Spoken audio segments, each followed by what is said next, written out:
Hello students, இப்போ நம்ம பார்க்குறது சார்ட்டிங் எலமெண்ட்ஸ் இன் எ லிஸ்ட்டில் இருக்கக்கூடிய எலமெண்ட்ஸை அரேஞ்ச் பண்ணி ஒன்றா அசனிங் ஆர்டர் இல்லை டிசனிங் ஆர்டரில் டிஸ்பிளே பண்ணுற மாதிரி செய்ய போகிறோம். இதுக்கெல்லாம் ஃபங்க்ஷன்ஸே அவைலபிளாக இருக்குது. ப்ரீடிஃபைன் ஃபங்க்ஷன்ஸு, சார்ட்டு மாதிரியான ஃபங்க்ஷன்ஸ் எல்லாம் அவைலபிளாக இருக்குது. அதை கொடுத்தாலே சார்ட் பண்ணி எலமெண்ட்ஸாக அவுட்புட்டை காமிச்சிடும்.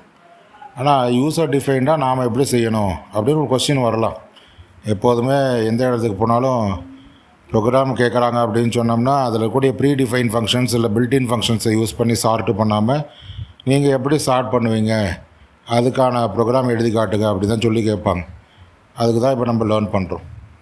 இப்போ பார்த்திங்கன்னா ஒரு லிஸ்ட் ஆஃப் எலமெண்ட்ஸ் இருக்குது. அதில் ஒரு 5 எலமெண்ட்ஸ் நம்ம ப்ளேஸ் பண்ணியிருக்கோம் LISங்கிற வேரியபிளில்.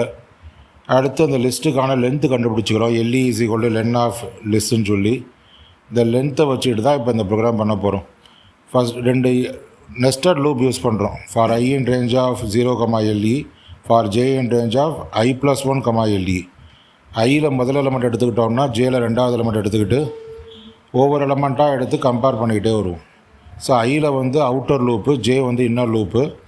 ஐயில் ஒரு எலமெண்ட் எடுத்துக்கிட்டோம்னா Jயில் மீதி இருக்கக்கூடிய எலமெண்ட்ஸை எடுத்துக்கிட்டு அதை நம்ம ஐத் எலமெண்ட்டோட கம்பேர் பண்ணி இந்த ப்ராசஸ் பண்ணுறோம். அப்படி ஒரு செட் ஆஃப் எலமெண்ட்ஸ் எடுத்துருக்கோம். அதை இப்போ நம்ம அசனிங் ஆர்டரில் ஆக்கி நம்ம இப்போ ஸ்க்ரீனில் அவுட்புட்டாக பார்க்குறோம். சரி, அப்படி என்ன பண்ணுறோம் அப்படின்னு பார்த்தீங்கன்னா, list of I > list of J. அதாவது முதல் எலமெண்ட்டை காட்டும் 2வது எலமெண்ட்டு சின்னதாக இருந்தது அப்படின்னு சொன்னால் இப்போ நம்ம சேஞ்ச் பண்ணுறோம். அதாவது இன்டர்சேஞ்ச் பண்ணுறோம். இன்டர்சேஞ்ச் பண்ணுறது தான் list of I, list of J = list of J, list of I. இது ஏற்கனவே சிம்பிளாக செஞ்சு பார்த்துருப்போம். ABன்னு 2 வேரியபிள் வச்சுக்கிட்டு A, B = B, Aன்னு சொல்லி பண்ணியிருப்போம். அதே மெத்தட் தான் இங்கே பைத்தானில் ஃபாலோ பண்ணுறோம். நான் list of I, list of J = பேக்ஸ்லாஷும் போட்டிருந்தேன். பேக்ஸ்லாஷ் எதுக்காக நான் போட்டிருக்கேன்னா அது அடுத்த லைன்லேயும் நம்ம டைப் பண்ணிக்கலாம் அப்படிங்கிறதுக்காக தான் கொடுத்துருக்கேன். ஸோ மற்றபடி list of I = list of J = list of J, list of I. இது வழியாக நம்ம எலமெண்ட்ஸை இன்டர்சேஞ்ச் பண்ணிக்கலாம். எப்போ இன்டர்சேஞ்ச் பண்ணுறோம்? இஃப் ஸ்டேட்மெண்ட்டில் என்ன கண்டிஷன் கொடுத்துருக்கோம்? If list of I > list of J. அதாவது ஐத் எலமெண்ட்டு Jth எலமெண்ட்டை காட்டிலும் பெருசாக இருந்தது அப்படின்னு சொன்னால் அப்போ என்ன பண்ணுறோம்? இன்டர்சேஞ்ச் பண்ணி பொசிஷனை மாற்றிக்கிறோம். அப்போ நம்ம இந்த ப்ராசஸ் படி என்ன பண்ணுறோன்னா ஸ்மாலஸ்ட் எலமெண்ட்ஸ்லாம் முன்னால் வந்துடணும், பிக்கஸ்ட் எலமெண்ட்ஸ்லாம் பின்னால் வந்துடணும். இதான் அவுட்புட்டில் பார்க்குறோம். லிஸ்ட் ஆஃப் எலமெண்ட்ஸும் அசனிங் ஆர்டரில் வரக்கூடிய அவுட்புட்டையும் நம்ம பார்க்குறோம். ஸோ இந்த லிஸ்ட்டில் இருக்கக்கூடிய எலமெண்ட்ஸில் எதெல்லாம் ஸ்மாலஸ்ட் எலமெண்ட்டோ அதெல்லாம் முன்னால் வந்துடும், பிக்கஸ்ட் எலமெண்ட்லாம் பின்னால் போய்டும். ஸோ இது லிஸ்ட் அசெண்டிங் அப்படின்னு சொல்லி செஞ்சுருக்கோம். இப்போவே பார்த்தீங்கன்னா ஒன்றும் இல்லை, டிசைனிங் ஆர்டர் செய்யணும்னா ரொம்ப ஈஸி தான். ஒரு லெஸ் தென் சிம்பிள் போட்டால் போதும். If list of I list of J. இப்போ பார்த்தீங்கன்னா அவுட்புட் நீங்கள் பார்க்குறீங்க. பிக்கஸ்ட் எலமெண்ட்லாம் முன்னால் வந்துருச்சு, ஸ்மாலஸ்ட் எலமெண்ட்லாம் பின்னால் போயிடுச்சு. ஸோ இது மாதிரி டிசைனிங் ஆர்டர்லேயும் நம்ம டிஸ்பிளே பண்ணிக்கலாம். ஸோ அதான் சார்ட்டிங்னு பேர் வச்சுருக்கோம். அசெண்டிங்கில் பண்ணணும் சரி, டிசைனிங்கில் பண்ணாலும் சரி, இதில் ஈஸியாக பண்ணிக்கலாம். அந்த அசெண்டிங்கில் கிரேட்டர் சிம்பிள் கொடுத்துருந்தோம், பட் டிசைனிங்க்கு லெஸ் தென் சிம்பிள் கொடுத்துருக்கோம். அவ்வளோதான், சிம்பிளான ஒரு சேஞ்ச் தான் கொடுத்துருக்கோம். மற்றபடி சார்ட்டிங்கிறது ஒரு ஈஸியான ப்ராசஸ்ஸு. ஸோ எலமெண்ட்ஸை கம்பேர் பண்ணி இன்டர்சேஞ்ச் பண்ணுறோம். ஸோ எலமெண்ட்ஸை இன்டர்சேஞ்ச் பண்ணுறோம். இதுதான் இந்த ப்ராசஸில் செஞ்சுருக்கோம். ஸோ இது எப்படி ஒர்க் ஆகுது அப்படிங்கிறத நம்ம அண்டர்ஸ்டாண்ட் பண்ணணும் அப்படின்னு சொன்னால் கண்டிப்பாக அதுக்கு நம்ம எலமெண்ட்ஸை வச்சு அந்த மேனுவல் எக்ஸிக்யூஷன் போட்டு பார்க்கணும். அதுதான் நம்ம போட்டு பார்க்க போகிறோம். இப்போ என்னென்ன எலமெண்ட்ஸ் இருக்குது அப்படின்னு சொல்லி நம்ம நோட் பண்ணிக்கிறோம். அந்த எலமெண்ட்ஸை வச்சுக்கிட்டு நம்ம எப்படி இன்டர்சேஞ்ச் பண்ணலாம் அப்படின்னு சொல்லி பார்க்க போகிறோம்.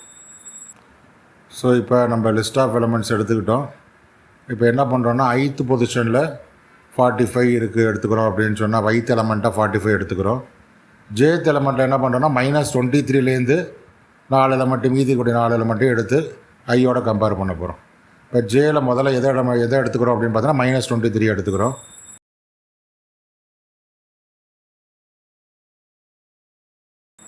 ஸோ இப்போ நம்ம அசனிங் ஆர்டருக்கான மேனுவல் எக்ஸிக்யூஷன் தான் பார்க்குறோம். இதே மாதிரி நீங்கள் டிசைனிங் ஆர்டருக்கான மேனுவல் எக்ஸிக்யூஷன் போட்டு பார்க்கலாம். ஸோ இப்போ 45 > -23 அது ட்ரூ தான். ட்ரூனா என்ன ஆகும்? இன்டர்சேஞ்ச் ஆகும், இடம் மாறும். இப்போ 45 -23 இருக்கிற இடத்துக்கு போயிடும், -23 45 இருக்கிற இடத்துக்கு வந்துடும். அப்போ எலமெண்ட்ஸை சார்ட் அவுட் பண்ணி இப்போ லிஸ்ட்டாக நம்ம ஸ்க்ரீனில் காட்டுறோம். ஸோ மேனுவல் எக்ஸிக்யூஷனில் அந்த இன்டர்சேஞ்ச் ஆனதுக்கப்புறம் என்ன அவுட்புட் அப்படிங்கிறத நம்ம ஸ்க்ரீனில் நீங்கள் பார்த்துட்ருக்கீங்க கடைசி லைனா. ஸோ இப்போ வந்து -23 45 இடம் மாறிடுச்சு. மீதி இருக்கிற எலமெண்ட்ஸ்லாம் அப்படியே இருக்கும். 67 -89 12 எல்லாம்.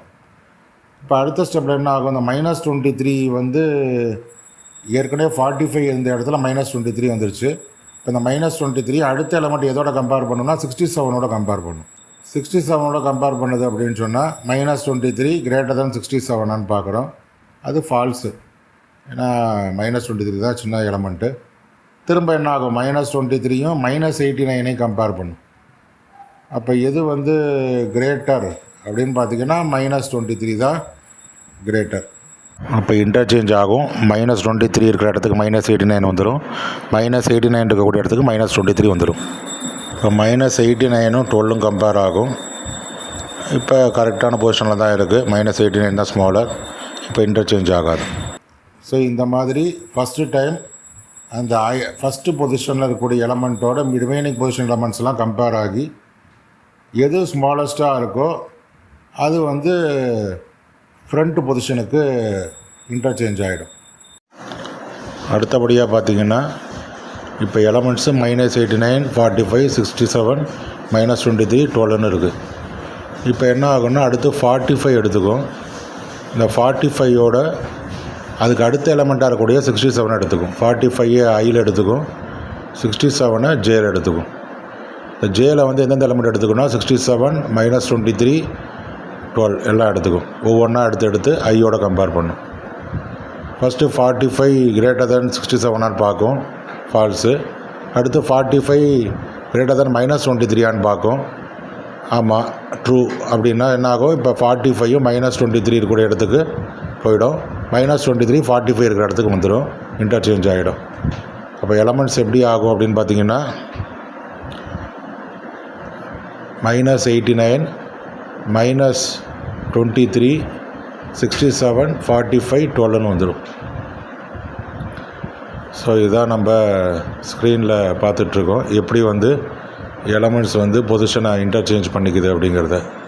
ஸோ -89 -23 67 45 12 அப்படின்னு சொல்லி ஆகிடும்.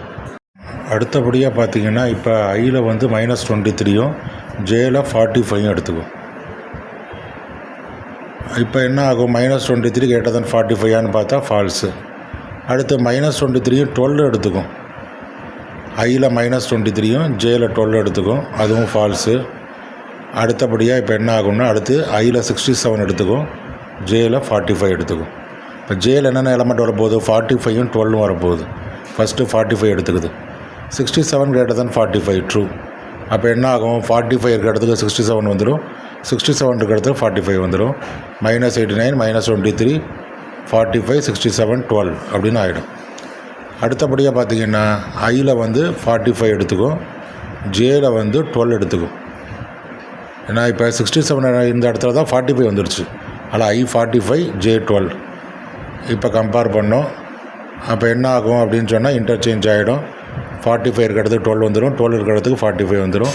-89 -23 12 67 45 அப்படின்னு ஆகிடும். இப்போ நம்மளுக்கு என்ன எலமெண்ட்ஸ் இருக்குதுன்னு பார்த்திங்கன்னா -89 -23 12 67 45. இப்போ ஐயில் வந்து 67 எடுத்துக்கும், ஜேயில் 45 எடுத்துக்கும். 67க்கு அடுத்தபடியாக 45 இருக்குது. இப்போ ரெண்டையும் கம்பேர் பண்ணுறோம். 67 > 45 ட்ரூ. அப்போ என்ன ஆகும், இன்டர்சேஞ்ச் ஆகிடும். 45 இருக்கிற இடத்துக்கு 67 வந்துடும், 67 இருக்கிற இடத்துக்கு 45 வந்துடும். இப்போ -89 -23 12 45 67ன்னு சொல்லி எலமெண்ட்ஸு ஷார்ட் ஆகிடுச்சு. இது மாதிரி தான் ப்ராக்டிஸ் பண்ணோம். Thank you all.